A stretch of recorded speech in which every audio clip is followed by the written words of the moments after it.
दोस्तों अभी हम करेंगे कि जो हमारी बीटा ऑक्सीडेशन है वो क्या होती है। बीटा ऑक्सीडेशन को बीटा ऑक्सीडेशन इसलिए कहते हैं क्योंकि बीटा कार्बन के ऊपर जाके ऑक्सीडेशन होती है फैटी एसिड की। ये जो फंक्शनल ग्रुप होता है उसके बाद वाला कार्बन जो है वो अल्फ़ा कार्बन होता है और उससे तीसरा जो कार्बन होता है वो उसको बीटा कार्बन कहते हैं।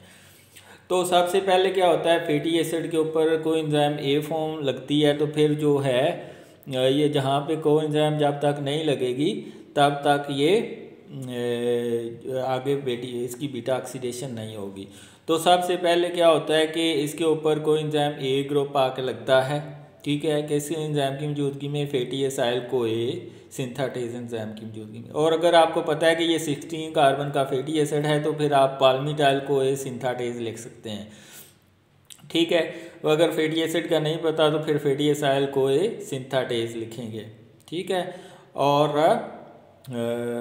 इससे क्या बनेगा, आपके पास पाल्मिटाइल को ए, ठीक है।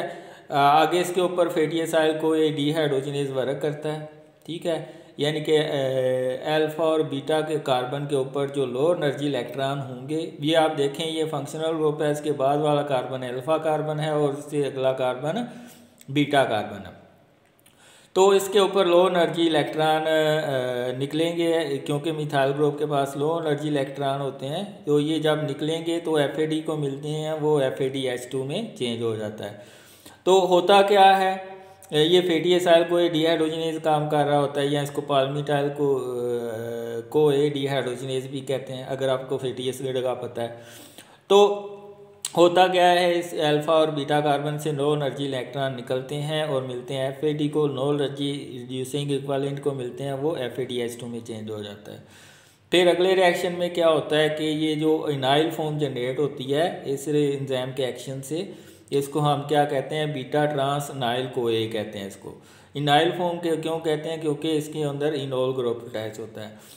तो ये जो अल्फ़ा और बीटा कार्बन के ऊपर डबल बॉन्ड है, फिर हाइड्रेशन रिएक्शन होता है, ठीक है। हाइड्रेशन रिएक्शन में क्या होता है कि H इधर आके लग जाता है अल्फ़ा कार्बन पे और बीटा कार्बन के ऊपर हाइड्रोक्सिल ग्रुप आके लग जाता है, ठीक है।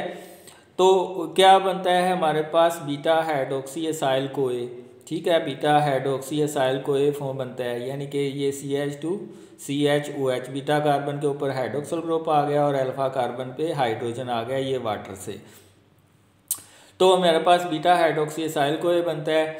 फिर इसके ऊपर डीहाइड्रोजनेज एंजाइम एक्ट करता है। कौन सा एंजाइम, बीटा हाइड्रोक्सी एसाइल को ए डीहाइड्रोजनेज। तो यहाँ पे डीहाइड्रोजनेज एंजाइम एक्ट वर्क करेगा, हाइड्रोजनेज एंजाइम वर्क करेगा। तो क्या करेगा, यहाँ से जो हाइड्रोक्सिल ग्रुप के पास इलेक्ट्रॉन होते हैं वो हाई एनर्जी इलेक्ट्रॉन होते हैं। तो ये बीटा हाइड्रोक्सी डीहाइड्रोजनेज एंजाइम ने वर्क किया, तो ये यहाँ से बीटा कार्बन से हाई एनर्जी इलेक्ट्रॉन मिलेंगे तो हाई एनर्जी रिड्यूसिंग इक्विवेलेंट को मिलेंगे, ठीक है। वो कौन सा है, NAD, और उससे क्या बनेगा, NADH+H। और ये आपके पास आएगी, ये इस कार्बन से ये प्रोटॉन निकल गया, ये भी प्रोटॉन निकल गया और ये कीटो फॉर्म आएगी। तो इसको हम 3 कीटोसाइल को ए कहते हैं। 3 कीटोसाइल क्यों कहते हैं, 1 2 3 कार्बन के ऊपर कीटो ग्रुप लगा हुआ है।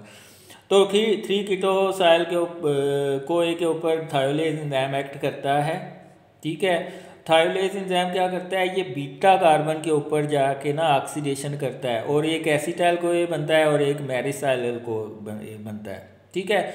तो ये 2 कार्बन शॉर्ट फैटी एसिड मेरिस्टाइल को ए बना है, ठीक है। तो ये दोबारा से ही आएगा और यही 4 रिएक्शन होंगे जब तक कि आपके पास जब एंड वाला रिएक्शन होगा जिसमें 4 कार्बन वाला कीटो एसिड होगा वो डायरेक्टली 2 एसिटाइल को ए में चेंज हो जाएगा। तो ये आपके पास अगर 16 कार्बन पाल्मेटिक एसिड है तो इसमें 7 साइकिल होंगे, हालांकि इसमें होने 8 चाहिए, लेकिन आखिर में जो 4 कार्बन कीटो एसिड बच जाता है, ठीक है, वो डायरेक्टली 2 एसिटाइल को ए में चेंज होता है। तो एक हर फैटी एसिड के अंदर एक साइकिल शार्ट होगा। मसलन अगर 16 वाला है उसमें 7 साइकिल होंगे, अगर 20 वाला है उसमें 9 साइकिल होंगे, अगर 18 वाला है तो उसमें 8 साइकिल होंगे।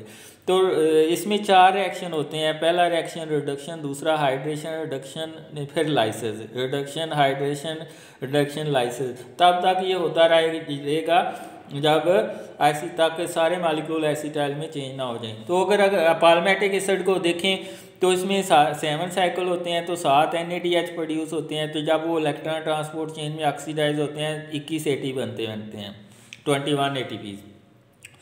और 7 FADH2 से जब वो इलेक्ट्रॉन ट्रांसपोर्ट चेन में ऑक्सीडाइज होंगे तो 14 इसमें ATP बनेंगे। और 8 एसिटाइल को ये बनते हैं, 16 वाला है तो 80 एसिटाइल को ये बनेंगे। तो ये जब क्रैब्स साइकिल में यूटिलाइज होते हैं तो 96 ATPs बनते हैं। टोटल 131 ATP आते हैं, 2 शुरू में यूटिलाइज होते हैं यहाँ पे आके। तो नेट हमारे पास 129 ATPs हैं। तो ये है बीटा ऑक्सीडेशन। को बीटा ऑक्सीडेशन इसलिए कहते हैं क्योंकि ये बीटा कार्बन से ऑक्सीडेशन होती है और एसिटाइल को ये बनता है हर रिएक्शन के अंदर।